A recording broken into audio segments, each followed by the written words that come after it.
demolition team set off when you see the old demolitions of these old buildings? It looks like one of those scenes of an old building being purposely dynamited and blown up. Anybody who's ever watched a building being demolished on purpose knows that if you're going to do this, you have to get at the under-infrastructure of a building and bring it down. The way the structure is collapsing, this was the result of something that was planned. It's not accidental that the first tower just happened to collapse and then the second tower just happened to collapse in exactly the same way. How they accomplished this, we don't know. The building collapsed to dust. You don't find a desk. You don't find a chair. You don't find a telephone, a computer. The biggest piece of a telephone I found was half of the keypad, and it was about this big.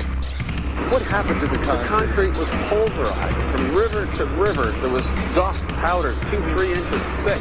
The concrete was just pulverized. Reminiscent of those pictures we've all seen too much on television before, when a building was deliberately destroyed by well-placed dynamite to knock it down. If they had detonated, if they were planned to take down a building. Boom, boom, boom, boom, boom. I heard a second explosion. There was a heavy-duty explosion. Then there was those secondary explosions and then the subsequent collapses. An explosion blew and it knocked everybody over. To me, it sounded like an explosion. It sounded like gunfire. Bang, bang, bang, bang, bang. And then all of a sudden, 3 big explosions. We heard a big explosion coming down. And then the entire top of the building just blew up. We saw some kind of explosion. By the force of the explosions. Big explosion. Blew it back into the 8th floor. Then we get to the lobby. This is a big explosion. The lobby looked as though a bomb had exploded there. A huge explosion now raining debris. It's been a huge explosion. Huge explosion that we all heard and felt. We just witnessed some kind of follow-up explosion. We heard a very loud blast, an explosion. A secondary explosion at Tower 1 camp. That is another bomb going off. He thinks that there were actually devices that were planted in the building. Planted in the building.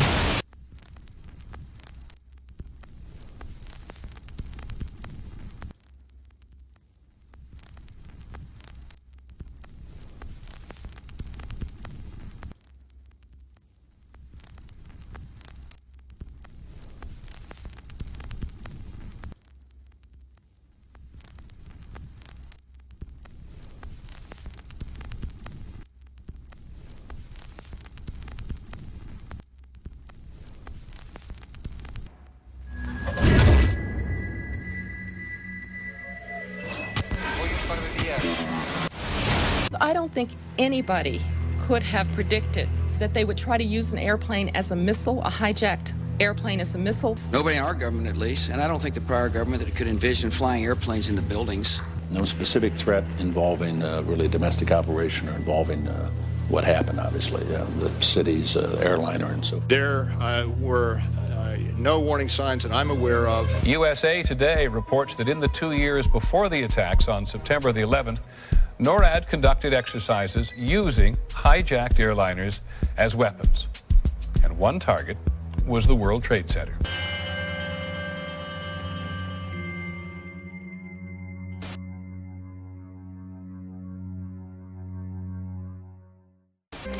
In confidential documents from the Philippines obtained by CNN, the plan was clear.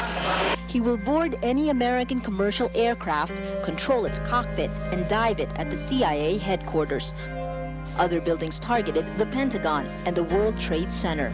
Security and counterterrorism was blinking red, in the words of George Tenet, that the warnings of an imminent attack were so severe that something dramatic should have been done. It was unparalleled. Instead, our president went on a month-long vacation.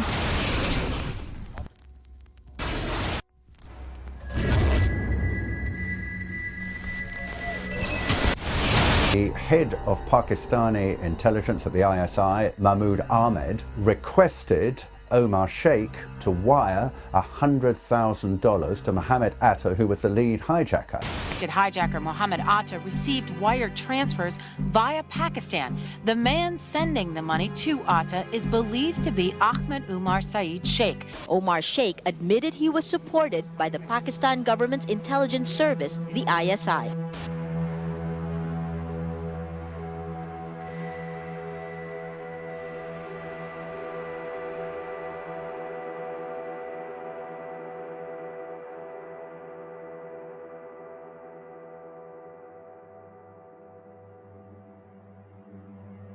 although we are told that 4 or 5 of the alleged hijackers were on each of the flights. If so, their names should have been on the flight manifests. But the flight manifests that have been released contain neither the names of the alleged hijackers nor any Arab names whatsoever. We know that the men who were supposedly the hijackers had their houses, cars, credit cards paid for by the U.S. government. They were, in truth, agents. Evidence was also apparently planted. The passport of one of the hijackers on Flight 11 was allegedly found in the rubble. Goes through the fireball, through the side of the plane, and comes down the ground unscathed. But something happened. For 6 months, they reported they had this passport. Boy, we've got it. We've got the proof. And then the guy stood up and was alive. Several of these 19 men are still alive.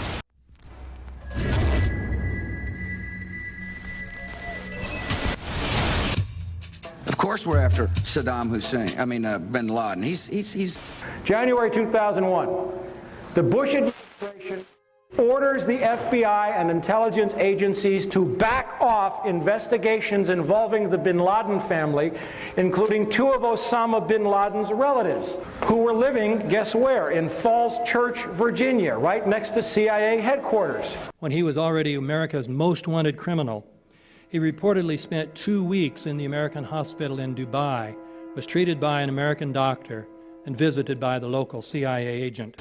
We have not seen one piece of evidence that links Osama bin Laden directly to the planning stages of September 11th. This failure to provide proof was later said to be unnecessary because bin Laden, in a video allegedly found in Afghanistan, admitted responsibility for the attacks. This confession is now widely cited as proof. But the man in this video has darker skin, fuller cheeks, and a broader nose than the Osama bin Laden of all other videos. We again seem to have planted evidence. In 1976, Osama's older brother Salim bin Laden hired a man in Texas by the name of Jim Bath to handle all the investments in the United States for the bin Laden family. Jim Bath also happens to be a personal, almost lifelong friend and former Air National Guard pilot with George W. Bush. The connections between the Bushes and the bin Ladens become much more clear when George Herbert Walker Bush made trips to Saudi Arabia in 1998 and 2000 to meet with the bin Laden family on behalf of a company called the Carlyle Group.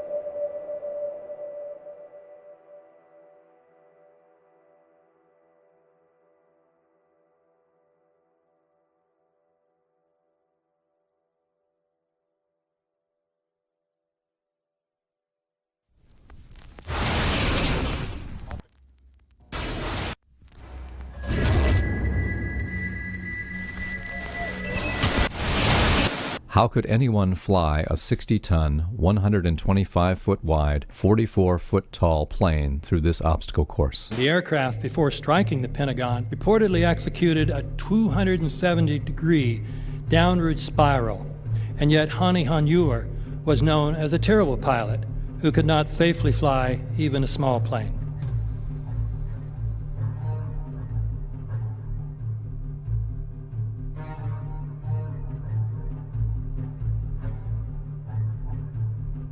No seats, no luggage, no bodies.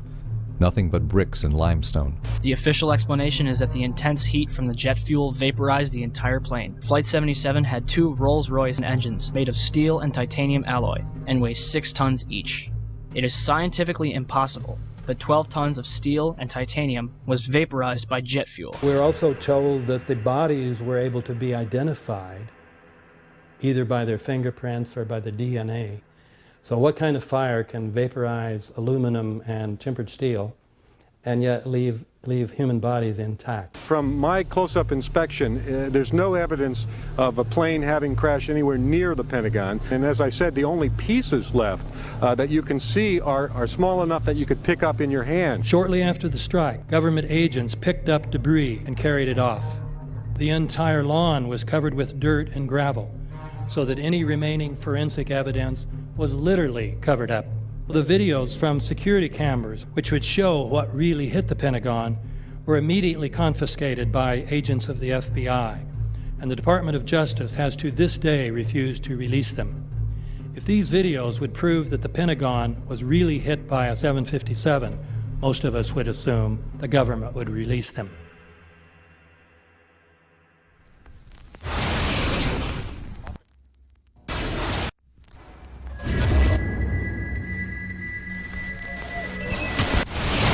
It looks like there's nothing there except for a hole in the ground. Basically, that's right. The only thing you could see from where we were was a big gouge in the earth and some broken trees. We could see some people walking around in the area, but from where we could see, there wasn't much left. Any large pieces of debris at all? No, there was nothing that you could distinguish that a plane had crashed there.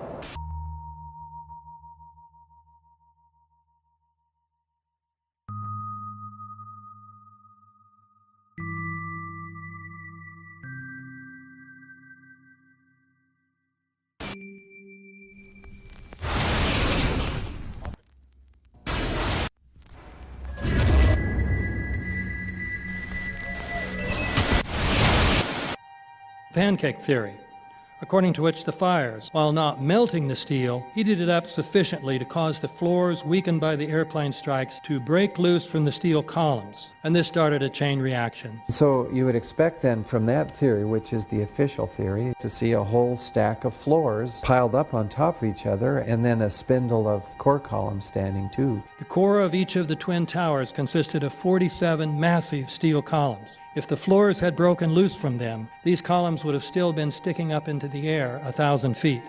The plane did not cut all those core columns. We designed the buildings to take the impact of the Boeing 707 hitting the building at any location. The building probably could sustain multiple impacts of jetliners. That the plane flew straight into the building. Through him, right. Yeah. So you're saying that the building was actually designed to cope with a hole like that and still survive? Yeah, it was. If you had dropped, say, a billiard ball from the top of the World Trade Center, 110 floors up there, it would have taken 8 to 10 seconds to hit the ground, encountering no resistance whatsoever. The Twin Towers came down in nearly free-fall speed. 200,000 tons of steel shatters and explodes outwards over 500 feet. This means that floors shattered at an average rate of about 10 floors per second. There is no scenario for a pancake effect of buildings falling that allows them to fall at the rate of free fall. Now what can do that? What can move mass out of the way? Explosives.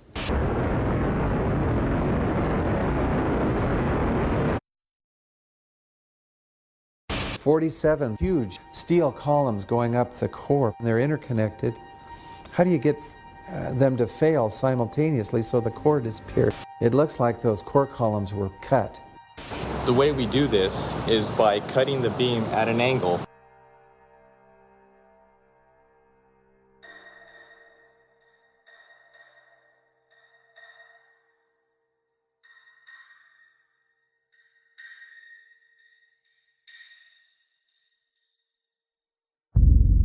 I started looking at the molten metal. All three buildings, both towers in the rubble, in the basement areas, and Building 7, there's these pools of molten metal.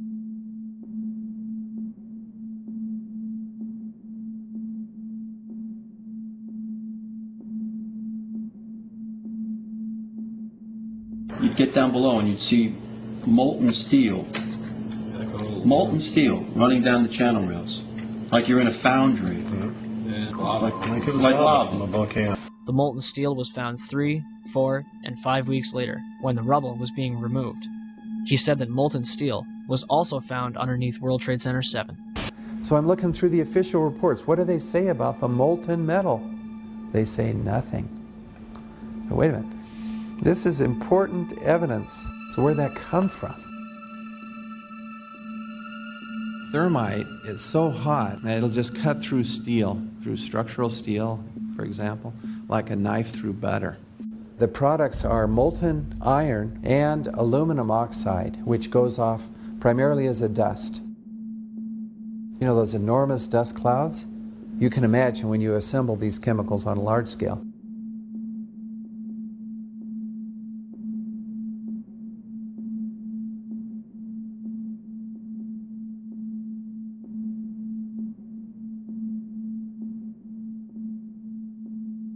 Molten metal pools under both towers after they collapsed, and Building 7. Now, Building 7 wasn't even hit by a jet.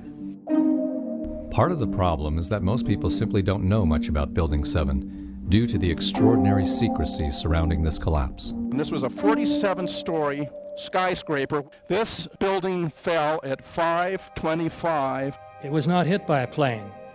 This building had fires on only 2 or 3 floors. And it was brought down by what we know was a controlled demolition. Demolitions, they look just like that. You know, a kink in the middle, and then that building just comes straight down, almost at free fall speed. They first blow one of the central columns so the building falls in on itself. Building 7 had a classic crimp or wedge. Its central column was blown out first, so it didn't structurally damage buildings just a few feet away from it.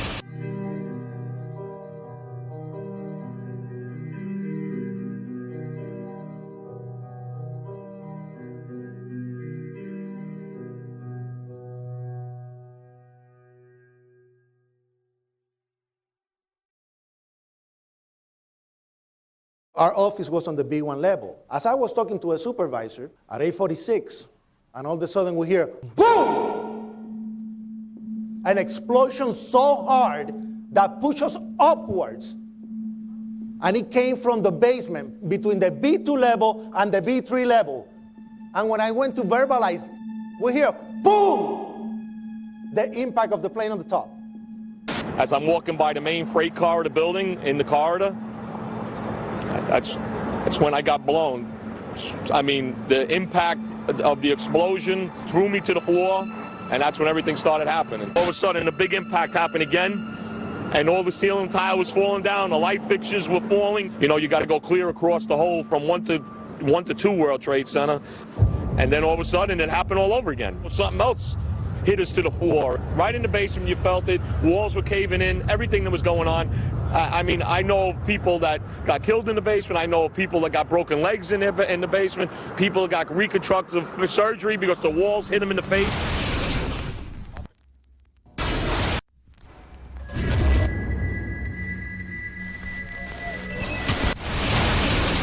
According to standard operating procedure, if an FAA flight controller notices anything that suggests a possible hijacking, the controller is to contact a superior. If the problem cannot be fixed within about a minute, the superior is to ask NORAD, the North American Aerospace Command, to send up or scramble jet fighters to find out what is going on. NORAD then issues the scramble order to the nearest Air Force base with fighters on alert. But although interceptions usually occur within 10 or so minutes, in this case, 80 or so minutes had elapsed before fighters were even airborne. It's a mind-bending anomaly. Not a single U.S. Air Force interceptor turns a wheel until it's too late. There are no jets at all. What if they were so confused and had been so deliberately confused that they couldn't respond? The reason that they didn't know where to go was because a number of conflicting and overlapping war game exercises were taking place. It involved the insertion of false radar blips onto radar screens in the Northeast Air Defense Sector. Center Team U, we have a problem here. We have a hijacked aircraft headed towards New York. We need someone to scramble some F-16s or something up there to help us out. Is this real world or exercise? Is this real world or exercise? There was another exercise, Vigilant Warrior, which was, in fact, according to a NORAD source, a live-fly hijack drill being conducted at the same time. With only 8 available fighter aircraft, and they have to be dispatched in pairs, they were dealing with as many as 22 possible hijacks on the day of 9/11, and they couldn't separate the war game exercises from the actual hijacks.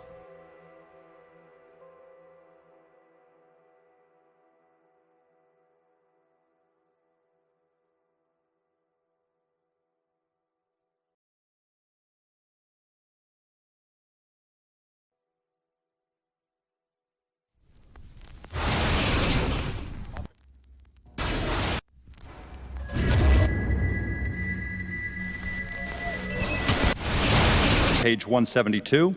The U.S. government has not been able to determine the origin of the money used for the 9/11 attacks. Ultimately, the question is of little practical significance. The American authorities have not managed to trace the source of the funding. And then the most amazingly disingenuous statement, ultimately is it of little consequence. It is of massive consequence. Doesn't it matter who paid for 9/11? The collapse of Building 7 has been recognized as especially difficult to explain. The 9/11 Commission report implicitly admitted that it could not explain the collapse of this building by not even mentioning it. President, why are you and the Vice President insisting on appearing together before the 9/11 Commission? Because the 9/11 Commission wants to ask us questions. That's why we're meeting, and I look forward to meeting with them and answering their questions. Why you're appearing together rather than separately, which was their request? Because it's a good chance for both of us to answer questions that the 9/11 Commission is looking forward to asking us, and I'm looking forward to answering them. Let's see. Do you think they should be able to stand up and speak their own words? They should go under oath. They should be, yeah. In public.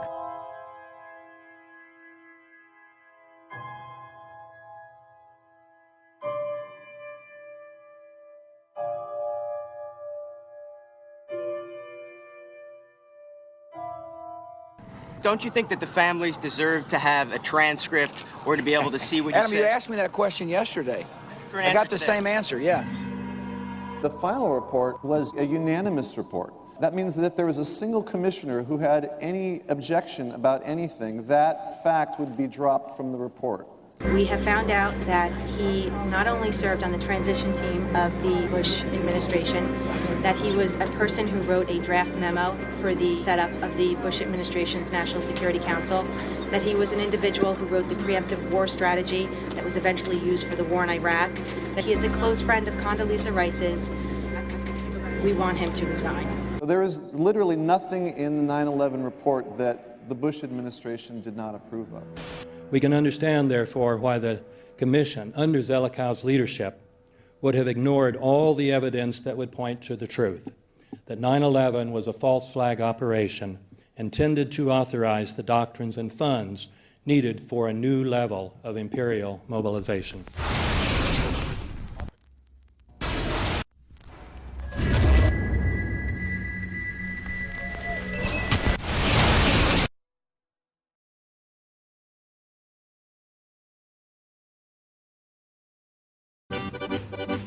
Armed with knives, armed with chemical, biological, nuclear weapons. Fanatics, terrorists, September 11th. September 11th, killers, September 11th, terrorists. Terrorists of Al-Qaeda, terrorists, nuclear weapons, terrorists. 9/11, terror, terrorist, evil. September 11th, September 11th. The terrorists, war and danger. September 11th, terrorism, global terrorism, terrorism, terrorists. Terrorists, terrorists, terrorists, terrorists, the terror. Terrorists, terrorists, terrorism. September 11th, global terrorism, terrorists. Terrorism. September 11th, world terrorism, terrorism. September 11th, global terrorism. September the 11th, terror. Weapons of mass destruction. September the 11th, terrorists. The evil terrorists, no.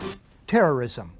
The words are hypnotically repeated. Terrorism, terrorist, terrorist threat, and of course, believed to be linked to Al-Qaeda.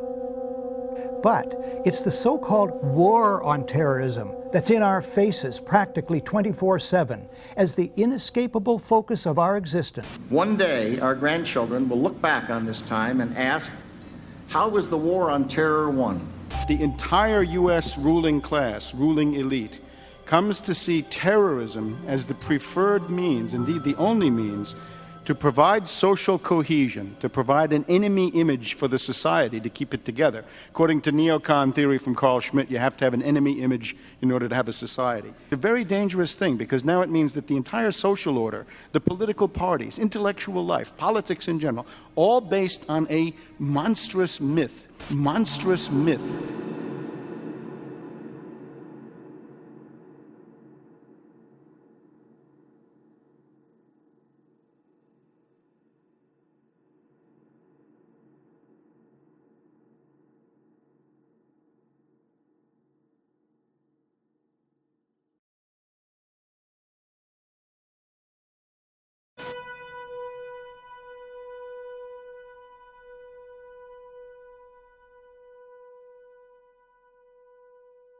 Look, the CIA has done in this country, what they've done to us is unbelievable. Look at the terrorist acts that have occurred. The CIA behind most, if not all of them. We had the Marine Barracks. We had our embassy in Kenya. We had Pan Am 103. We had the USS Cole. We had Oklahoma City. We had the World Trade Center in 1993. That helped the terrorists blow up the World Trade Center the first time, they built the bomb. They got the driver's license.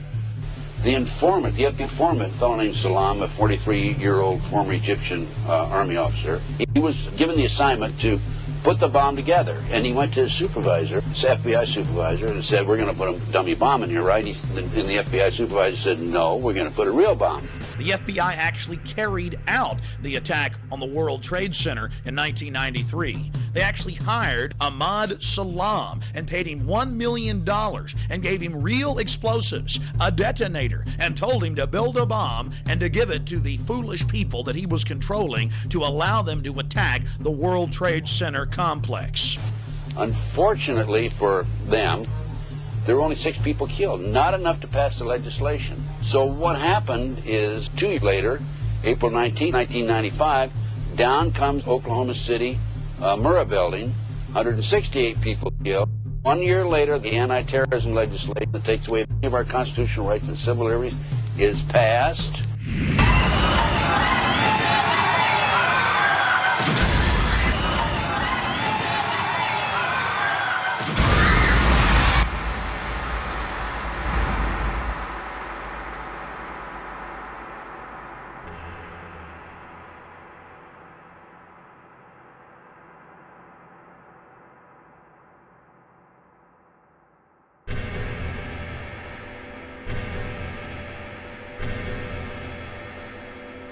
Because at 9:30 this morning, we were actually running an exercise for over a company of 1,000 people in London, based on simultaneous bombs going off precisely at the railway stations that happened this morning.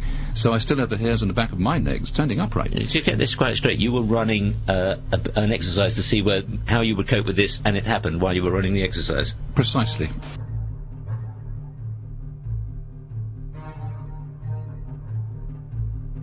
Supposed to believe is some kind of coincidence, there was also an anti-terrorist drill going on 7/7. And again, just like 9/11, they were talking about attacks on the same targets, the same kind of tube stations, and exactly the same time as the actual attack happened, providing some kind of cover for what must be operations orchestrated in some way by the state.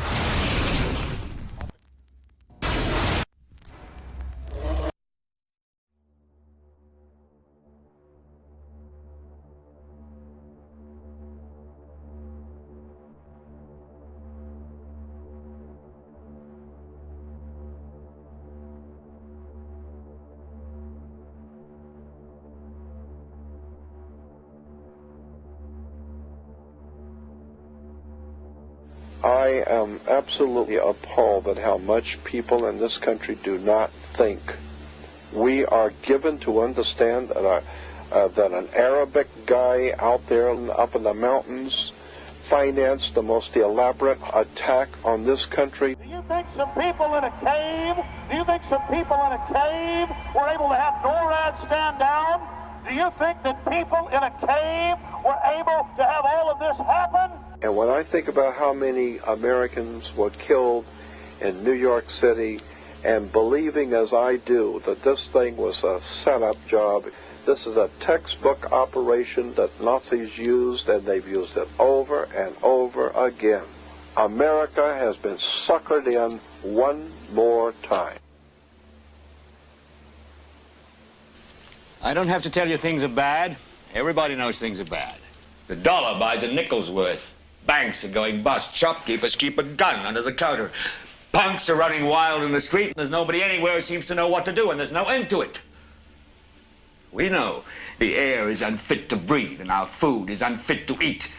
We sit watching our TVs while some local newscaster tells us that today we had 15 homicides and 63 violent crimes, as if that's the way it's supposed to be. We know things are bad, worse than bad. They're crazy. It's like everything everywhere is going crazy, so we don't go out anymore. We sit in the house, and slowly the world we're living in is getting smaller, and all we say is, please, at least leave us alone in our living rooms. Let me have my toaster and my TV and my steel-belted radios, and I won't say anything. Just leave us alone. Well, I'm not going to leave you alone. I want you to get mad. I don't want you to protest. I don't want you to riot. I don't want you to write to your congressman because I wouldn't know what to tell you to write. I don't know what to do about the depression and the inflation and the Russians and the crime in the street. All I know is that first, you've got to get mad. You've got to say, I'm a human being. God damn it. My life has value.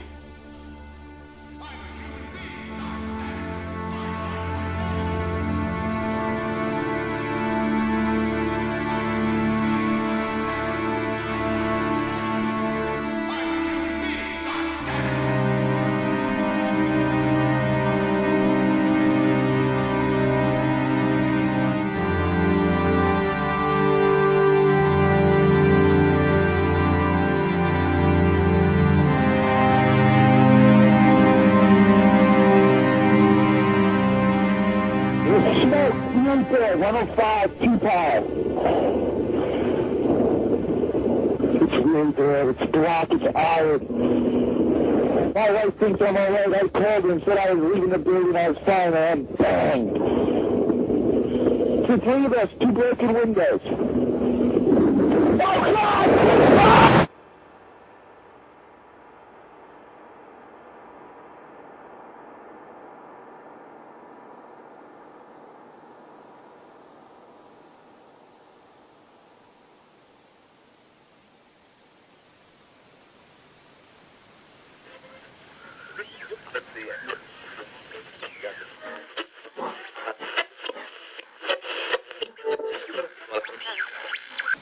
When hostilities commenced in Europe in 1939, it was realized that the American people had no intention of entering the war.